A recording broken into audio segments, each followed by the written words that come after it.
Good morning, everyone, and welcome to today's webinar on addressing recruitment, retention and reward challenges through total reward. Just going to make sure that we wait for people to join today before getting started. But thank you very much for joining us, and I hope you're having a good week. Today's webinar, we won't be you won't be able to sort of see you or you won't be able to sort of talk in today, but if you've got any comments that you'd like to make, any questions, you can use the Q&A function, and we will hold all the questions until the very end. Today's webinar, we have a hard stop of just short of an hour, and so we will, if we've got any questions which we've not had enough time to answer, we will answer them afterwards and send them out to everyone as well. So I'll just leave it a little bit longer, and then we'll make sure we invite everyone.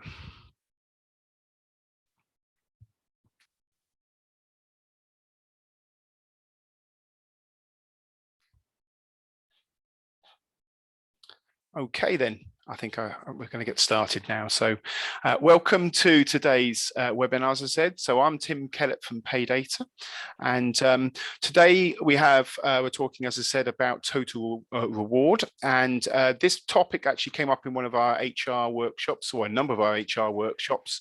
Obviously, with the current state of the labour market and recruitment and retention challenges, looking at how you provide total reward is really important. And today's slides, we've got a lot of them, we will send out afterwards. As I said, any questions you can ask throughout the webinar, and then we'll hold those to the end. If we run out of time, we will, as I said, answer those afterwards and send those out with the slides as well.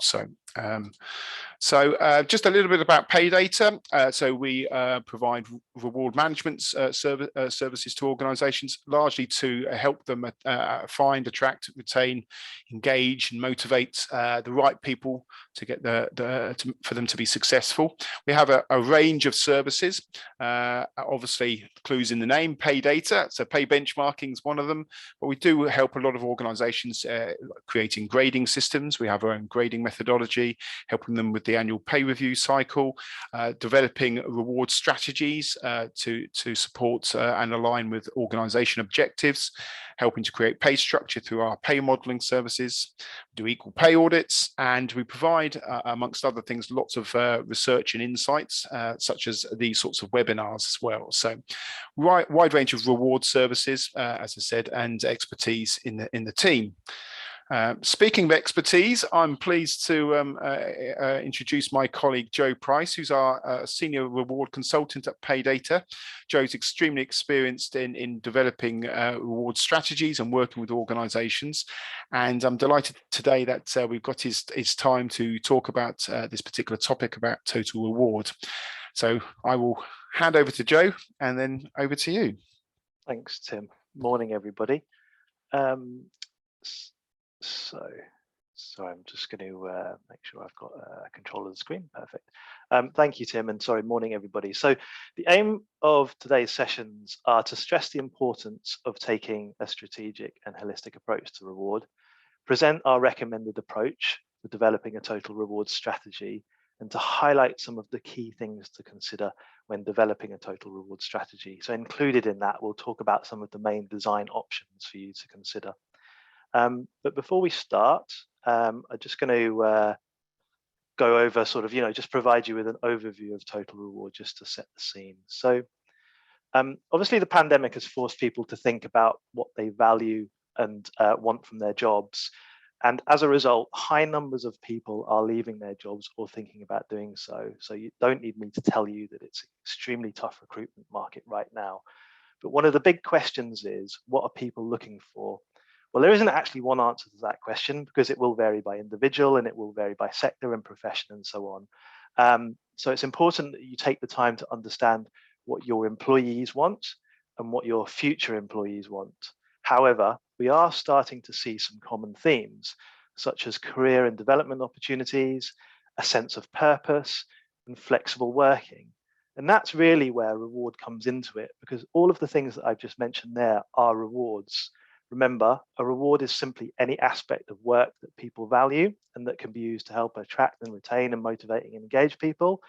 So it's actually all of those things really are what people are looking for, actually fall under the banner of rewards. So taking a strategic and holistic approach to reward will provide your organization with a competitive advantage in what is an extremely tough recruitment market at the moment. Now, to be honest with you, strategic and holistic, they're actually quite stuffy phrases, aren't they? Really what we're talking about when we say strategic, simply just taking a planned approach. It's about taking a planned approach to your reward, and it's about taking a holistic view, basically looking at the total reward system as a whole rather than individual elements in isolation. So that's all we mean when we say taking a strategic, holistic approach. The objectives of a total reward strategy, so the main objectives of a total reward strategy are to support the business and HR strategies. Clearly, alignment is extremely important. It's critical, in fact. Essentially, your business strategy should detail the markets that you compete in. You know, what markets do you compete in? What products do you sell? What services do you sell? Who are your customers? What's your go-to-market strategy? Your HR strategy should detail the talent you need to compete in those markets. You know, what skills, experience, talent do you need? And therefore, your total reward strategy should detail the rewards you need to offer to be able to attract and retain that talent. So it's like a thread going through all of those strategies, and they all should be aligned. Provide a reference point for the development of reward policies, processes, and practices. Now, a total reward strategy is a high-level document. Okay, it's not a detailed process or policy document. That's not its intention. However, it should provide a reference point for the development of reward policies, processes, and practices. So it's a reference point for all of the other stuff. The total reward strategy should communicate what the organization values and is therefore prepared to reward. You know, quite simply, what you reward sends a clear message about what your organization values. It's as simple as that. So if you value something as an organization, but you're not rewarding it, ask yourself why. If you're rewarding the wrong behaviors, ask yourself why. So total reward strategy should quite clearly communicate what the organization values and is therefore prepared to reward. And then finally, you know, one of the other main objectives is to communicate what employees get in return for what they give. So essentially, this is your EVP, isn't it? You know, if you give, you know, your time and your effort and the right behaviors and so on and so on, and this is what you'll get in return. So again, the sort of reward strategy provides quite a lot essentially for what is essentially the EVP. So those are the main objectives of a total reward strategy. Now, the framework that we use and that we recommend is what you can see on your screen now. So you may be familiar with this framework. It's actually a well-known and commonly used framework. You know, it's not a new concept. It's been around for a while, but we use it because it's effective. You know, you can see that there's essentially four boxes in the quadrant there: pay, benefits, growth, and environment. And it's essentially split between financial and non-financial rewards. So in the top two boxes, most of these things will be financial rewards. There are certain benefits that might not be, but generally speaking, most of them will be. Then in the bottom two boxes, most of the things will be non-financial rewards. It doesn't mean there won't be an associated cost, but they're not classified as financial rewards. They're non-financial, although, you know, in some recognition schemes, you might have some financial recognition in there as well. So it's a general rather than an absolute rule. And, you know, the great thing about this framework, and the reason that we're using it, is because it forces you to look at the reward system as a whole. Every reward can be put into one of these four boxes, and therefore it forces you to be holistic. It forces you to look at the total reward system. It also allows you to balance one element off against another should you need to. So, for example, an organization might choose to be an upper quartile base payer, but they might choose to be a lower quartile benefits provider. And because they're taking a sort of planned and total view of it, they can do that. They can say, do you know what? We can only afford to be a lower quartile benefits payer if we're paying upper quartile pay. So, you know, one of the reasons you might decide to do that is due to affordability. But how do you decide on you know, whether you're going to put the money into benefits or put the money into pay? Well, it's about understanding what people need. Back to my point on the previous slide, you really need to understand what people want, why they come and work for you, and what they would prefer. So again, it's important to do your research. I mean, you don't have to balance these things off against each other, but it just enables you to do that. Now, when developing a total reward strategy, it's important to do your research, and I'll come on to that in a minute. You know, you have to do your research before you jump into the design or the development. Otherwise, it's probably not going to work. It's probably going to fail. And I'll come back to that shortly. But before I do, I just want to mention two really important things to consider when developing a total reward strategy. The first is to make sure it's developed around the talent that you're trying to attract and retain. Might seem obvious, but we've seen plenty of reward strategies that aren't targeted to the talent that the organization is trying to attract and retain. So an obvious one, but important nonetheless. And the second is to make sure it's unique and compelling. So here's an analogy. When a business is trying to convince you to buy their product, do they say how similar their product is to their competitors? Or do they say how different it is? They say how different it is, right? They point out why it's unique and irresistible. They don't say that this is the same as everybody else's, there's no difference, ours is the same as theirs. They point out why it's unique and irresistible. And the same approach should be applied when it comes to attracting and retaining employees. All you're doing is selling your product as an organization. Therefore, you can adopt the same approach. So communicate how your total reward offering is unique and compelling compared to your competitors, rather than listing off the same old things on your career website. Now, you know the things, right? Competitive salary, 25 days holiday, pension. Well, first of all, what does competitive salary really mean? It doesn't actually mean anything, does it? Holidays and pension you have to provide by law anyway. Everybody provides them. So it's not unique, it's not compelling. So just make sure, as far as realistically possible, it's unique to the DNA of your organization and it's compelling. Now, you're not going to be able to go upper quartile on everything. You're not going to be able to offer the best of everything, which is why you need to take a planned approach. But you might be able to do some really fantastic stuff in the growth area. You might be able to do some really fantastic stuff in the environment area, or it could be pay or it could be benefits. Now, fantastic if you can do it on all of those, but it's probably not realistic for most organizations. So you need to strategically think about where you're going to target that uniqueness, where that irresistibility is going to come from. Now, a very simple example I saw recently, John Lewis, you're probably all aware of it. For new parents, mothers, fathers, people going through adoption, they've equalized their parental leave, and everybody now gets 26 weeks paid leave, which is made up of 14 weeks at full pay and 12 weeks at half pay. Now, as a father, I thought, wow, that's absolutely fantastic. I wish that had been I was working for a company when I had my son.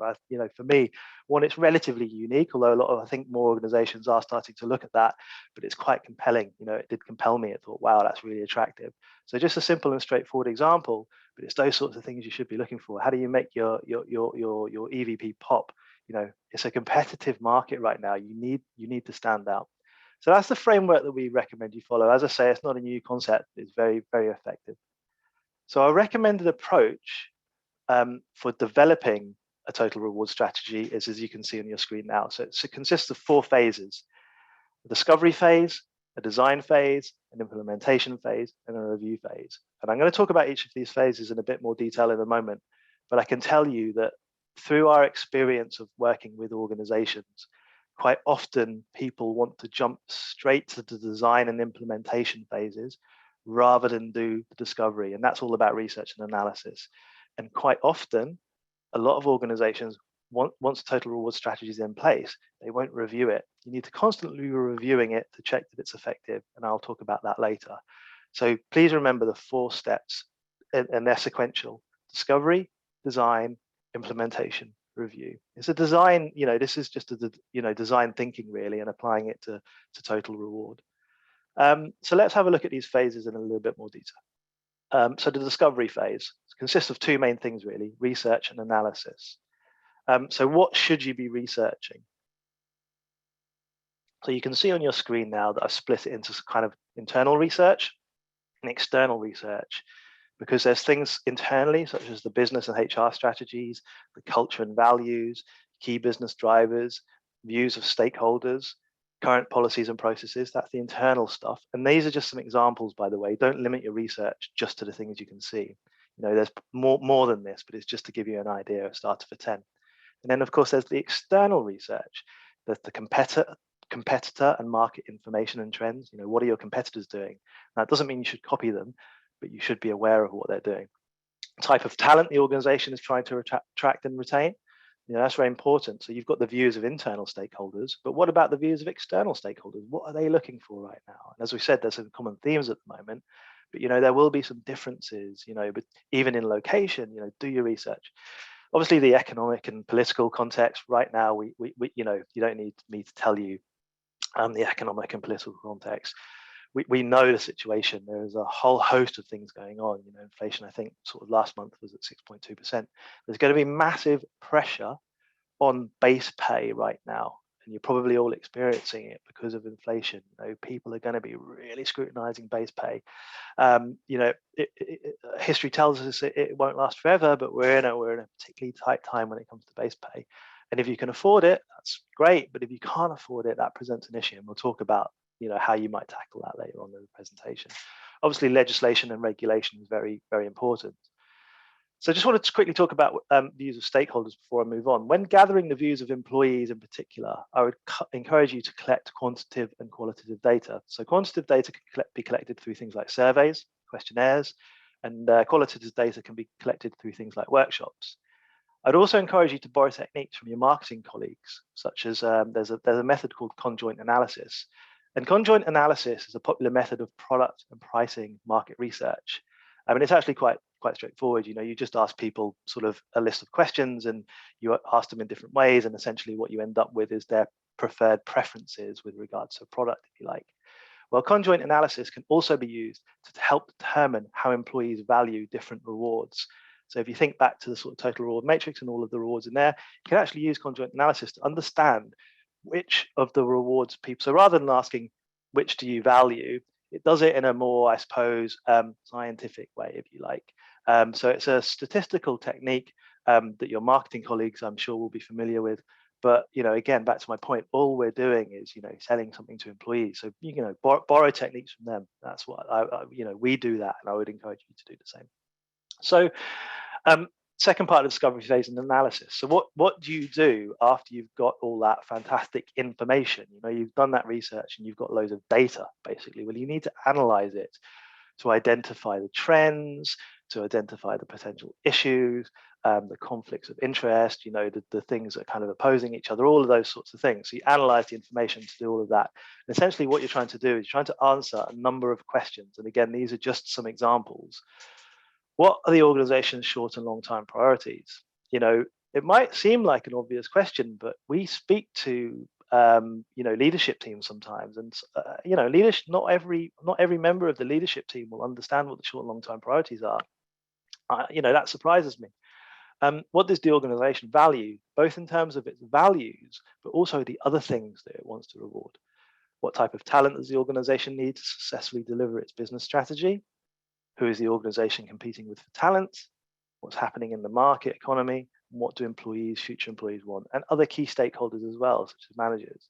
So conducting research and analysis should enable you to make evidence-based design decisions.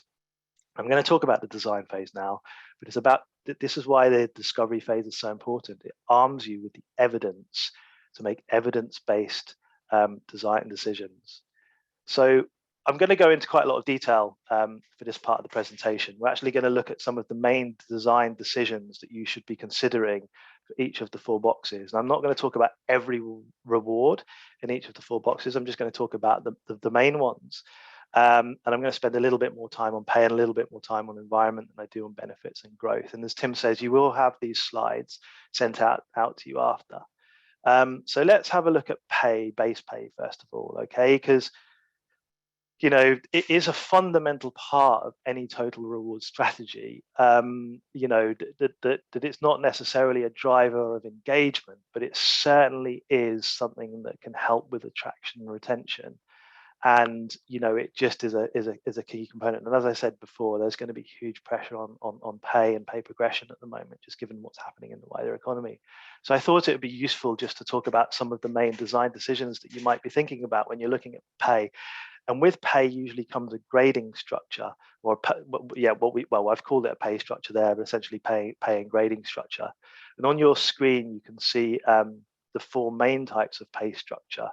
And don't forget, so you're armed with your evidence, and when you come to think about, okay, well, what type of pay structure do we want, you're going to base your decision on all of that stuff that you discovered in the discovery phase. So just very quickly, I'll talk to you about these. So a pay ladder is simply just consists of a series of pay points, and you attach the grades to each, to a series of pay points in the structure. We call it ladder because that's kind of what it looks like. And this type of pay structure may be suited to organizations that want an easy to manage pay structure, want a clear and direct framework within which to manage pay decisions, have a public sector background culture, and have a strong trade union. So, you'll know from your research whether actually, do you have the management capability in-house to make performance-related pay work, for example? And if the answer is no, you might be wanting to look at this kind of pay ladder because it provides a more direct framework within which to manage pay decisions. Narrow grades, this type of structure may be suited to organizations that value internal equity, want to primarily reward job size, want to use analytical job evaluation to make grading decisions, and want a framework to help manage internal relativities. So it's not to say it doesn't look at the market, because quite often each grade will have a pay range that's based on market data, but in its purest form, a narrow graded structure has a more internal view. Therefore, if the organization values internal equity, or it's a pressing issue for an organization, then that might be what you need to consider. Now, at this current moment in time, there's the external pressures, so it might be hard to balance those things. So you have to think about that carefully. But just to give you an idea, in its purest form, there's more of it. Narrow graded structures are about paying for the job and job size, which brings us onto broad graded structures, because they're actually the opposite. So this type of structure may be suited to organizations that value market competitiveness, want to primarily reward the value of the job holder. This is about the value of the job holder, their value in the market. Primary focus of narrow grades is around the job, and there's a difference. Joe, I was going to say, just in terms of explaining these graphs, at the bottom axis of the graph is, just for clarity, that's the grade, isn't it? So as the grade, as you go further from left to right and go up the grades, that's why the pounds go up. Yeah, no, that's okay. No, that is right. So basically, grade 1, grade 2, A, B, C. So the grades at the top will be the highest grades, and then there's the pounds amount there. So grades along the bottom and salary along the top. So sorry, thanks, Tim. And then so broad grades, if you want a framework to help manage external relativities, so there is a different focus between those. And then finally, you've got job families, and this type of structure may be suited to organizations that operate in a diverse range of markets, have a diverse range of operating models, want a framework that clearly defines career paths within each family, and have multiple cultures. So we know right now there's so much commentary out there about people leaving jobs because of a lack of career and development opportunities, and looking for organizations that can provide that. And job families are a great structure for career planning and development. So it might be, that if that's one of the things people are looking for, implementing job families actually might complement that need quite well. So those are the main types of pay structures, and you can see there's different reasons why you might use each structure, and it goes back to the discovery phase. What was in your discovery? What did you learn about the organization? What do people want? So another key consideration when in developing your total reward strategy is whether you'll use job evaluation or not. Now, I think that if you're looking at any type of the pay structures that we just looked at a minute ago, and you're looking at implementing a total reward strategy, I'd suggest that your organization is probably of a size where you need at least something. So I often say it's not a choice between whether you use job evaluation or you don't use job evaluation. It's a choice about which type of job evaluation you use. And the two main types are analytical job evaluation and non-analytical job evaluation. So analytical job evaluation is based on a methodology of breaking whole jobs down into several defined factors. But one of, I suppose, the drawbacks of analytical job evaluation is it can be seen as overly bureaucratic and time consuming. So is it right for your type of culture? You'll have to answer that. But the thing about job evaluation is, analytical job evaluation is, it's the only way to know if work is truly of equal value, and can therefore provide a defense in an equal pay tribunal. So again, if internal relativities or internal equity, diversity and inclusion are big ticket items for your organization, then I'd strongly suggest you might be wanting to look at an analytical job evaluation scheme, and that forms part of your total reward strategy. On the flip side of that, you've got non-analytical job evaluation. So it's still a type of job evaluation, But rather than break things down into factors, we're just looking at whole jobs on a whole job basis to place them in a grade or a level. So it's less analytical, hence the name. This is arguably quicker and simpler to use than analytical job evaluation, but it can't provide a defense in an equal pay tribunal. So you can see, there's pros and cons of each. There isn't an absolute right and a wrong way. It's going to come back to the priorities of the organization, the culture, the context, all of those things about which option you choose. And, that will, whatever you go with will be, supporting your overall pay structure. The next design choice that you've got to think about is whether you have pay ranges or spot rates. So most organizations will choose pay ranges when they're using grades. So, with the exception of the pay ladder, because that's built around a series of spot rates, essentially. Most organizations will opt for broad, to be honest with you, broad grades and narrow grades are the most popular types of structure. And they'll usually attach a pay range to each grade. And the pay range will set the minimum, the maximum salary for that grade. And they're usually developed using market data to inform the midpoint around which a spread is created. So normally in a narrow graded structure, the range might be 20 to 40% wide. And in a broad graded structure, it could be anything from 30 to 80%. So, wider ranges. And then often in ranges, you might use sub ranges to manage pay progression. Spot rates, on the other hand, just set the rate of pay for each job in each grade. And you can use spot rates with narrow graded, broad graded structures and job families. You can. It's not as common, and I guess that one of the issues that you need, or one of the things you need to consider, is that by having spot rates, it's heavily reliant on having accurate and up-to-date market data for every single role. With pay ranges, you can have data for most roles and create market-led pay ranges. But if you're using spot rates, you really have to have market data for every role. And with regards to managing pay progression, usually comparator ratios are used. So again, another key consideration, it's about whether you use pay ranges or spot rates. Now, market definition and position, clearly this is a really important part of the total reward strategy, because this sets out how you want pay and other aspects of the total reward strategy to align to the market, and how you want to be positioned against the market. So market definition is primarily about understanding where employees are typically recruited from and where they typically go when they leave the organization. So back again to one of the questions in the discovery phase, it's who are you competing with, where are you attracting people from? All of that data will support your market definition. What are your markets? And most businesses operate in more than one market. So actually there isn't one labor market, there's many, there's subsections, and you need to understand that, because then that enables you to look at data and it enables you to choose an appropriate market position. Now, adopting the appropriate market position. So, for example, do you want to be a median payer, for example? Adopting the appropriate market position is a strategic decision.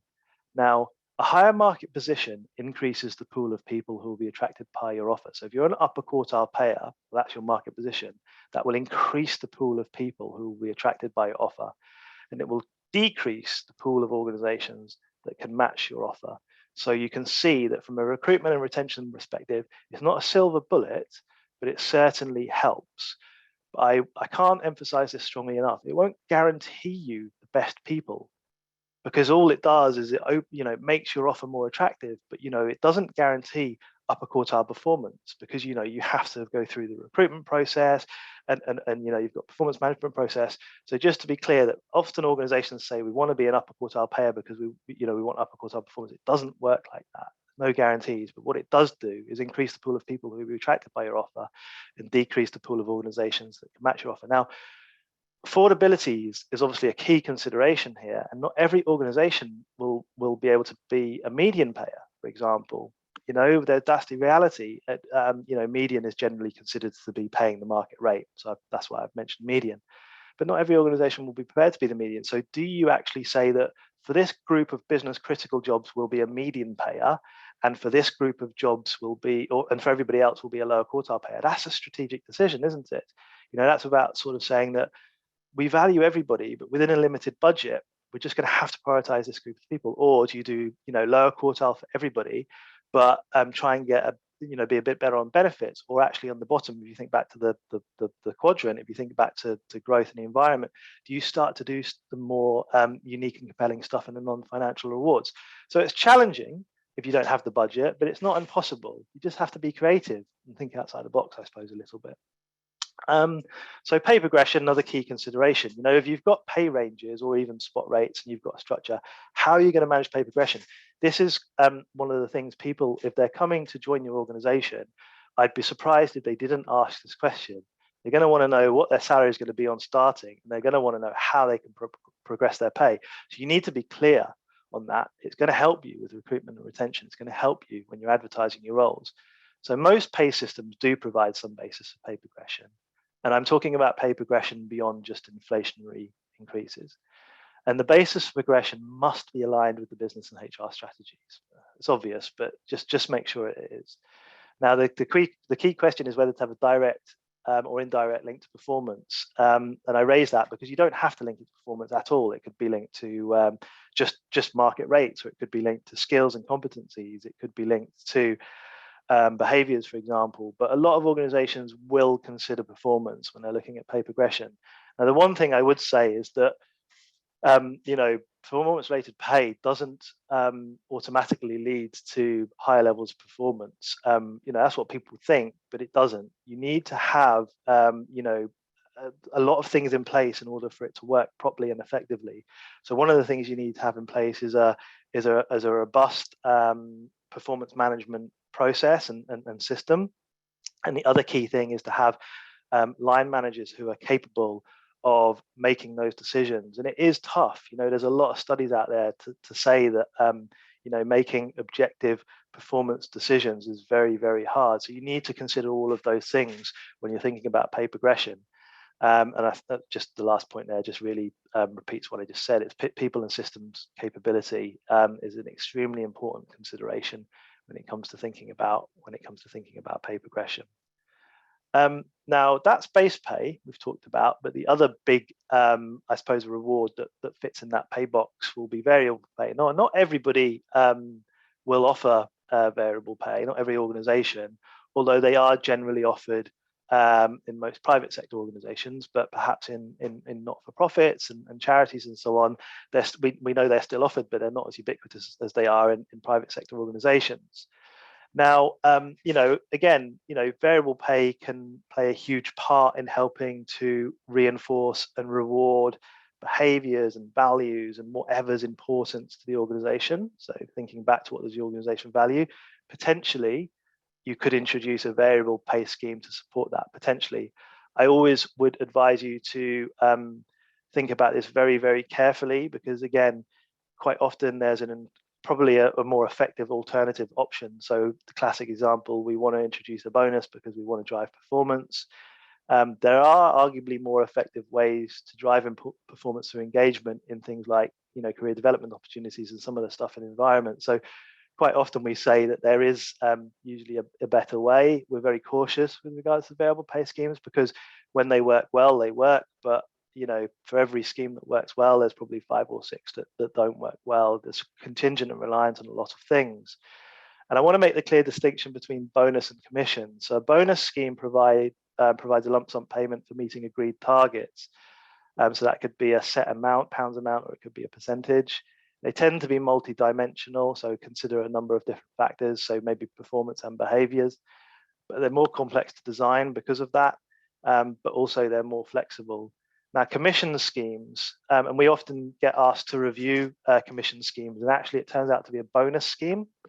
People get confused because there are actually targets that need to be achieved before it starts paying out.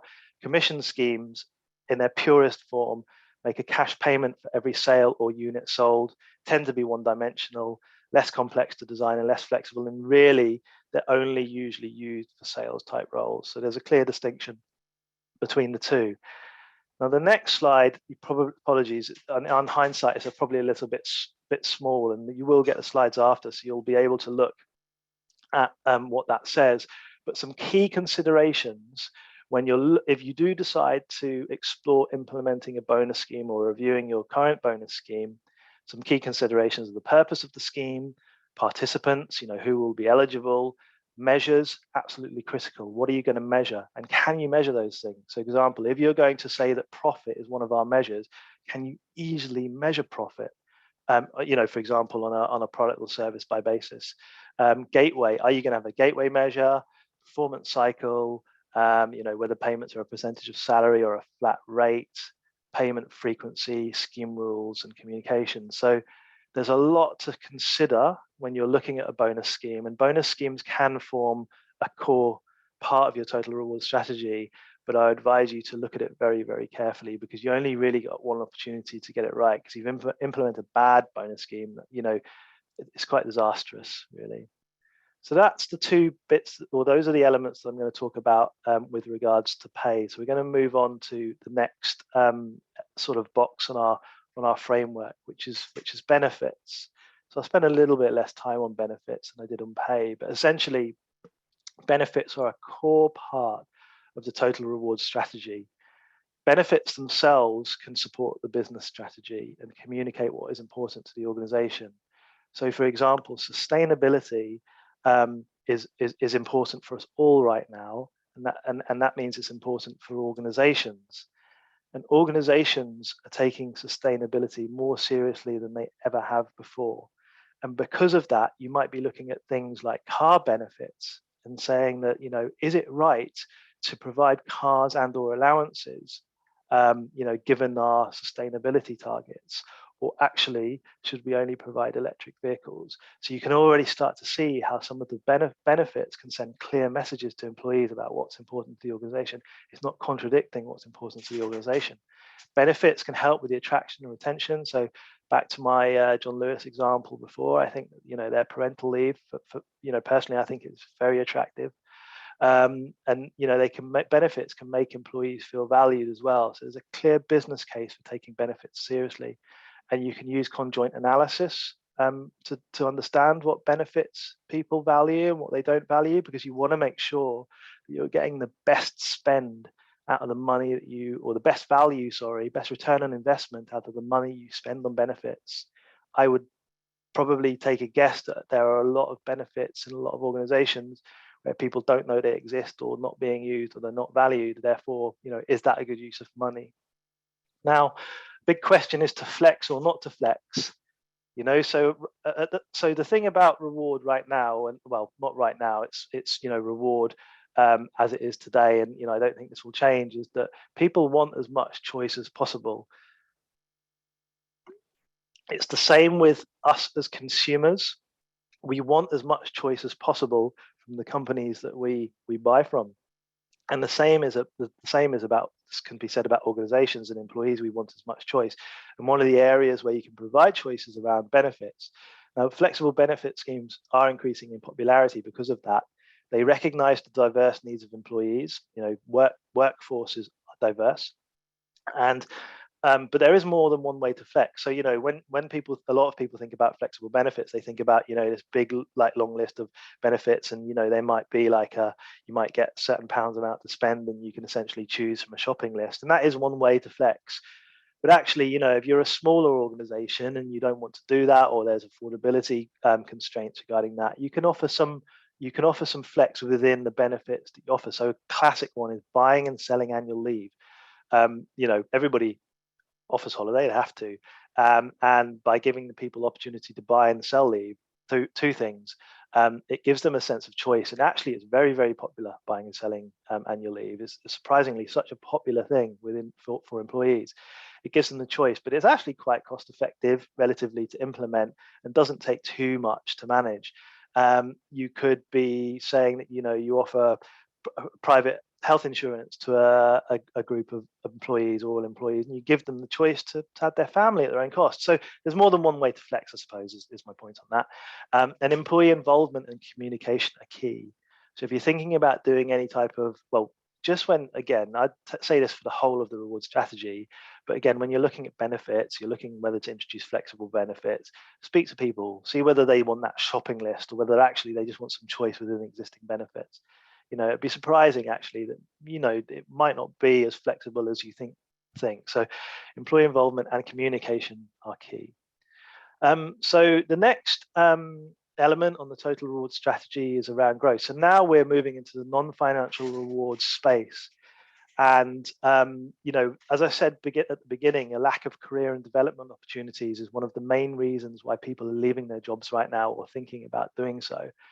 So I would advise you, when looking at if you're going to develop a total reward strategy as a result of this presentation today, pay close attention to this growth area, because it's what people are looking for. It will retain people and it will help attract people into the organization. Just sort of few bullet points on this really, because clearly, the last bullet point there says don't forget to involve L&D specialists. It's not Reward's job to come up with the L&D programs and interventions and all of that kind of stuff, but it's about working in partnership with our L&D colleagues and wider HR colleagues. Reward doesn't sit in isolation. It's an integral part of HR, and it's about collaborating with those other areas. So, whilst learning and development isn't a specialist area of reward, it is a reward in itself. So, work with those specialists on this. Now, providing employees with opportunities to learn, develop, and grow will make them feel valued. People who feel valued will generally do more than is expected of them. Growth opportunities can be formal or informal. In fact, most learning and development opportunities aren't courses and qualifications. Obviously, courses and qualifications are important, but most learning opportunities, might be experience-based, going to work in a different team or doing a secondment. It might be just working closely with a mentor or somebody else who's an expert in something, or it might be as simple as having information on an intranet and just making sure that internally there is a culture of sharing information, people being able to ask questions, all of those sorts of things. Learning and developing new skills is intrinsically motivating. So, there's an intrinsic motivation that comes with that. And intrinsic motivation generally leads to higher levels of engagement, and higher levels of engagement generally leads to higher levels of performance. So this is we're now getting into the space where we're talking about intrinsic motivation, we're talking about engagement, and we're talking about that discretionary effort, which is why growth, learning, it's so important. Of course, there's in addition to helping attract and retain people, there's another commercial benefit in the fact that if people can grow their capability as individuals and teams, the capability of the organization will also grow. So it's it's really, really important. So as I say, just wanted to touch on growth, but it's a very, very important aspect of the total reward strategy. And I would advise you to consider it as part of the total reward strategy. And then now we're moving on to the last element of the box. It's the environment box, and you can see some things in there: leadership, purpose, job design, recognition. Now, this probably is a lot along with growth, but this is really where you can make your total reward offering unique and compelling. So when you're looking at pay and benefits, with regards to pay, if you're an upper quartile, choose to be an upper quartile payer, your competitor or competitors can quite easily copy that, provided it's affordable, can't they? They'll go, well, they're an upper quartile payer. We need to attract and retain people or poach them. We'll be an upper. It's quite easy. The same can be said with benefits. It's quite relatively easy to copy benefits. But actually, it's much harder. And this is why it's about making, it's unique to your organization, its DNA. It's much harder to copy things like leadership style. It's much harder to copy the purpose of your organization. You can have two organizations in the same sector, in the same location, but they could have very different purposes.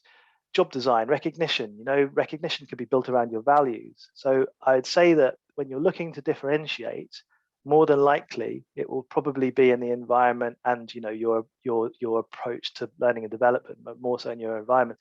It's really, I think, where you can make your organization stand out. It's about being unique and compelling, as I was saying at the beginning. So let's have a look at some of these things, because some of these rewards are also drivers of engagement. And as I say, that generally tends to be where the higher levels of performance come from. So you might be thinking leadership. Leadership, is that a reward? Well, it is, because it's an aspect of work that people value. It's an aspect of work that will help attract people and retain them. Or if it's not good, it will drive them away. So it is a reward. And as I've put there, leadership is often overlooked, the reward, but it is something people value and therefore look for when deciding whether to join or leave an organization. Ensure your leaders are visible and provide the context and support employees need. Ensure your leaders listen to employees and involve them in decision making. Teach your leaders to care, have empathy, and show compassion. So the organizations that did best during the pandemic were the people that genuinely cared, showed empathy, and showed compassion.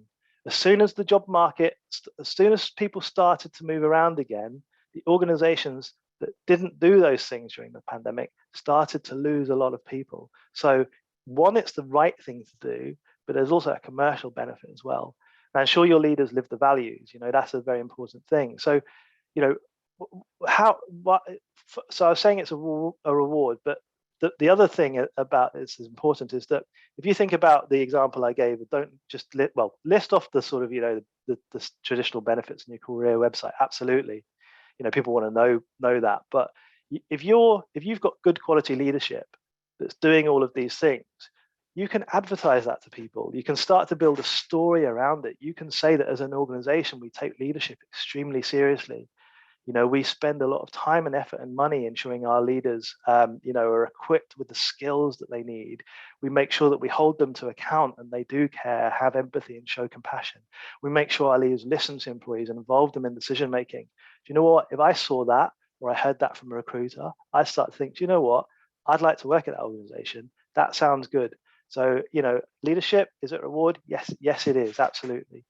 So next up, we've got purpose. So, this is purpose is very relevant. It's been, for a large number of years now, it's been well publicized. There's a lot of evidence out there that shows that employees want purpose. During the pandemic, people thought, what am I doing? Do I really want to work for this organization where I don't feel I have any belonging? I don't feel I have any purpose. And people were choosing to leave and find that. And it might have been, that they were leaving and starting up their own business or, changing to a different sector. There's been a lot of different movement in the job market, but it is a reward because it's something that people value, and it's something that if you get right, it will attract and retain people. And it's something as well that you can communicate to people as part of your recruitment, as part of your recruitment material. So the best thing to do is start with a shared organizational purpose. That's obvious. But understand purpose is also individual to each person. So, start with organizational purpose, but again, this comes back to the capability of managers. Help them, connect people with their own individual purpose. And it might be different than the organizational purpose, and that's okay. Train your managers, as I said, to help their teams connect with what they do to the overall organization. And train your managers to help their teams find purpose in their work by asking the right questions. Job design. If you can align people's jobs with their strengths, interests, and/or passions, they will be intrinsically motivated. And I said that will lead to engagement and performance. Of course, there is a balance to be had because people's jobs also need to be aligned with the needs of the organization. So you can't, you have to be realistic. There are aspects of our job that we just have to do. But as far as realistically possible, try and shape people's jobs around their strengths and their interests. Think about the last time you had your head down and you looked up and 5 hours had gone and you didn't, the time went so quickly. Chances are you're working on something that you really enjoyed. That's what time flies when you're having fun, right? Train your managers in job design so they can design jobs that balance the strengths, interests, and/or passions of their team with the needs of the organization. So again, this is about, thinking, that comes back to leadership. And then finally, recognition. Non-financial recognition complements and reinforces the financial rewards. So, it can complement those things nicely. Recognition can be formal or informal. So, you could have it could be sort of a formal recognition scheme, or it could be as simple as a genuine heartfelt thank you, which, it's surprising how many, we go into organizations a lot and we ask people about recognition, and we ask them, when was the last time they just received a genuine heartfelt thank you from their manager or someone else? And sometimes, or quite a lot of the time, to be honest, they can't remember. And that's crazy, because two things. It's the right thing to do. You should be thanking people, but it's also a very cost-effective way to make somebody feel valued and appreciated. And that's what it's all about. That's what reward's all about, making people feel valued and appreciated. Empower your managers and give them the tools. So this is where it starts to move into the sort of like financial, predominantly non-financial, but if you're giving out vouchers and gift cards, there's a financial element to recognition too. And recognition should be personalized. So back to the personalization aspect, as this will help the individual feel valued. So, there's 4 things there that we looked at that should form key parts of your total reward strategy: leadership, purpose, recognition, and job design. And if you're not doing those things, if you're not looking at those things, I would really advise you to look at them. So those are some of the main things that you should be considering in the design phase of your total reward strategy, which brings us on to the implementation phase. So clearly, once you've done the design, you need to implement it. And this is arguably the hardest part, because this is what represents managing the change and communicating to people, and potentially changing hearts and minds and all of that kind of stuff. So I'm not saying that the discovery and design phase is easy, but I'd say that the implementation phase probably is the toughest bit, and probably the area that carries the most risk in terms of getting it right or getting it wrong. We can all think of projects, change management projects that have gone wrong. So it's hard. I'm not saying it's easy, which is why you need to pay it proper attention. So the implementation, as I said, of any total reward strategy represents a huge change. We're talking about things, or we're talking about reward, pay, bonuses, benefits that are hugely emotive and hugely personal to people. Okay, so we're talking about things that really matter to them. Create a detailed project plan. Communication and involvement are key. If employees are involved right from the beginning, you stand a greater chance of success when it comes to billing implementation, because what they see will reflect what they want. You can't obviously give everybody everything. There has to be some compromise, but hopefully it should reflect what they want. Consider legal implications. So, are there any contractual implications? So certain things won't be contractual, but some things might be. Sometimes people, they have policies and they're contractual, so you have to think about so involve your legal colleagues, and don't forget about training. If you're implementing, for example, a new bonus scheme or a new way to progress pay, you have to make sure that people understand how it works. You have to make sure that managers and employees are trained sufficiently. So that's the implementation phase. A short slide, a bit of an overview, but that hopefully that doesn't play down its importance. It's very, very important. Which brings us on to the last phase, and this is the phase that people often forget about. So, as I said at the beginning, most people will jump straight to design, do the implementation, and then forget about the review. But you have to review it to make sure it's effective. It'd be unrealistic to think that you're going to develop a total reward strategy and everything's going to work perfectly. The world doesn't work like that, and that's absolutely fine. Some elements will work as intended, and some won't. So regular evaluation is needed to make sure that it's working effectively, meets the needs of all stakeholders, and remains fit for purpose. Measuring and looking at metrics is key to this. So I would encourage you to use measurements, use metrics. And some of the things that you can be looking at is time to fill each vacancy, cost of hire per vacancy, quality of applicants per vacancy, retention rate, turnover rate, organizational performance, employee engagement, wider staff surveys. Use that data and insights to check the effectiveness. And if it's not working, that's fine, but it's better to identify that as quickly as possible and resolve it as quickly as possible. Because if you don't, you could end up with a system that 5-10 years down the line is not working. And somebody new joins the business saying, "Why are we doing it this way?" And you go, "Oh, we've just always done this way." And the longer things go on, and the more embedded they become, the harder they become to change. So there's that classic phrase, isn't there? Fail fast. And it absolutely applies with this. There's no such thing as failure, really, is it? It's all learning. So don't worry if certain things aren't working as intended. It's absolutely fine, as long as you review it and address them as quickly as possible.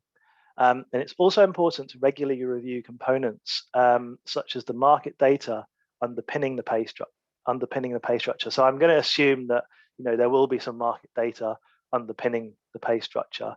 And right now, the salaries are increasing obviously at a faster rate than they have done in a long while. So I'd advise you to regularly review the market data, regularly review other external benchmark data that you're using to make sure that you understand where you are. If your market position is to pay the median, you want to make sure that you are on average paying the median. And if it starts to change, then you need to address that. And over time, you might need to address your market position, for example.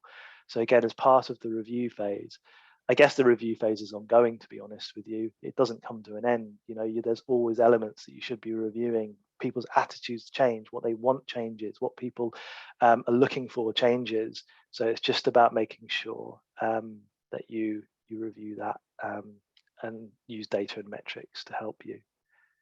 So I appreciate there's a lot of information and a lot of slides. The slides will go out.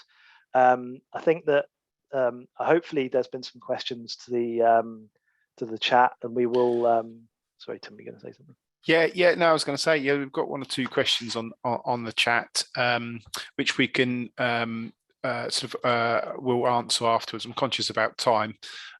So yes, we can, if you want to add some more questions now, or email us afterwards, and then we'll collate all of those. Today's webinar has also been recorded, so Joe's got through a lot of information. So if you want to come back and peruse various slides, then you're more than welcome to as well through that. We'll send out the slides. So yes, if you've got any questions, do please sort of ask them afterwards as well. I guess the only other thing I'd say is that this is the second of our third of 3 webinars in March, and the next one is looking at wellbeing strategy as well. And we've got an external speaker who from an organisation which specialises in that. So if you can make next Tuesday at 10 o'clock, then that would be great. And that just really leaves me to sort of say, thank you very much, Joe, for your time today. I mean, I found it fascinating myself as well. And lots of things have sort of chimed with, as I said, our HR workshops, what people have been raising as well. So if you have any questions about today, please email myself or Joe direct, and I'll be happy to answer them. So yes, thank you very much for joining, everyone. I hope you found it useful. Everybody. And we will hopefully see you at the next one, and onto your next Teams or Zoom call now today. So thanks again then, and see you all soon. Take care, everyone.